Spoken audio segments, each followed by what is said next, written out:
नमस्कार, मैं शाश्वत मिश्रा अपने एमएस न्यूज पे आप सभी का स्वागत करता हूं। आज की खबर में मैं ये लाया हूं कि बीएसएस परशुराम सेना के प्रदेश अध्यक्ष आदरणीय अजीत कुमार पांडे जी ने बताया कि ब्राह्मणों को किस प्रकार से रहना चाहिए, ब्राह्मण की छवि समाज में किस प्रकार की होनी चाहिए, ब्राह्मण को एकजुट होने की क्यों जरूरत है। उनका कहना था कि संगठन हजार रहें, लेकिन जब कोई मीटिंग की बात हो, एकजुट की बात हो, एक समाज की बात हो, एक जाति की बात हो, एक अपने वर्ण की बात हो, तो सभी संगठन एक जगह कम से कम आके बैठें।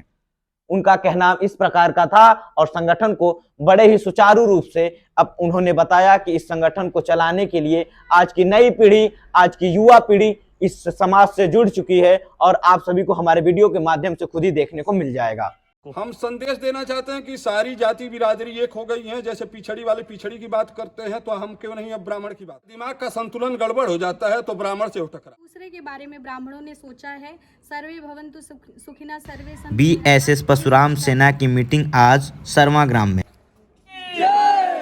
श्री परशुराम भगवान की जय। जय जय परशुराम। जय जय परशुराम। जय जय परशुराम। जय जय परशुराम। जब जब ब्राह्मण बोला है, राज सिंहासन डोला है। जब जब ब्राह्मण बोला है, राज सिंहासन डोला है। ब्राह्मण उठा है अब ललकार, नहीं सहेगा अत्याचार। ब्राह्मण उठा है अब ललकार, नहीं सहेगा अत्याचार। श्री परशुराम भगवान की जय। श्री परशुराम भगवान की जय। ओम नमः पार्वती पतये।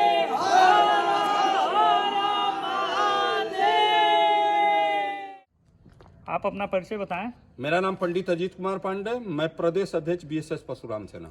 आज ये किस प्रकार की बैठक आप लोगों द्वारा रखी गई थी? ये सरवा में ब्राह्मण मिलन समारोह का आयोजन किया गया था, जिसमें गोपाल तिवारी जी के सानिध्य में ये कार्यक्रम रखा गया था और कार्यक्रम बहुत सफल रहा और संगठन को मजबूत करने के लिए कार्यक्रम रखा गया था। तो यह कार्यक्रम करके आप बाकी लोगों को क्या संदेश देना चाहते हैं इस समाज को? हम संदेश देना चाहते हैं कि सारी जाति बिरादरी एक हो गई है। जैसे पिछड़ी वाले पिछड़ी की बात करते हैं तो हम क्यों नहीं अब ब्राह्मण की बात करें। और जो आरक्षण का जो मुद्दा है उसके हम लोग उठाने की विचार कर रहे हैं कि आगे इसको बढ़ाया जाए। जो आरक्षण है उसको खत्म करके आर्थिक आधार पर आरक्षण दिया जाए। वर्तमान समय में आपने देखा होगा कि एक मुद्दा हमारे सामने आया है कि बिहार के एक नेता हैं जिन्होंने ब्राह्मणों के ऊपर अभद्र टिप्पणी की है और आए दिन यह देखने को मिलता है कि राजनीतिक व्यक्तियों द्वारा ब्राह्मण समाज को टारगेट किया जाता है। इस पर आप क्या कहना चाहेंगे? जब जिसका दिमाग का संतुलन गड़बड़ हो जाता है तो ब्राह्मण से टकराता है और ब्राह्मण उसको ठीक करने की व्यवस्था जानता है। तो उनको पहले भी संदेश मैं दे दिया हूं कि अपने दिमाग को सही कर लीजिए, नहीं तो दिमाग उनका हम लोग सही कर। मैं रागिनी मिश्रा और ब्राह्मण समाज से भी जुड़ी हूँ और राम कथा और श्रीमद् भागवत से बचपन से ही जुड़ाव रहा है ईश्वर की कृपा से। जी, ब्राह्मण समाज की यह बैठक आपके उपस्थिति में की गई है, इस विषय पर आप क्या कहना चाहेंगे?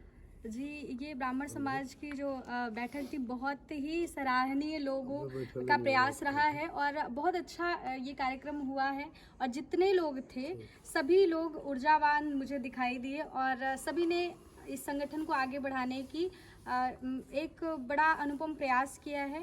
तो मुझे तो बहुत आनंद आया और अच्छा भी लगा और ऐसे ही कामना है कि ब्राह्मण एक रहें और हमेशा अपने बारे में, क्योंकि हमेशा दूसरे के बारे में ब्राह्मणों ने सोचा है। सर्वे भवन्तु सुखिनः सर्वे सन्तु निरामया का ये उद्घोष केवल ब्राह्मणों में ही हिम्मत थी कि उसने दिया है। वो समाज के लिए सोचता है, लेकिन अब आवश्यकता है, जैसा कि आदरणीय अजीत मामा जी ने कहा है, तो ब्राह्मणों को अपने बारे में भी सोचने की अब आवश्यकता है। तो अपने तरफ की इस कार्यक्रम के माध्यम से आप ब्राह्मण समाज के लोगों को क्या संदेश देना चाहेंगी?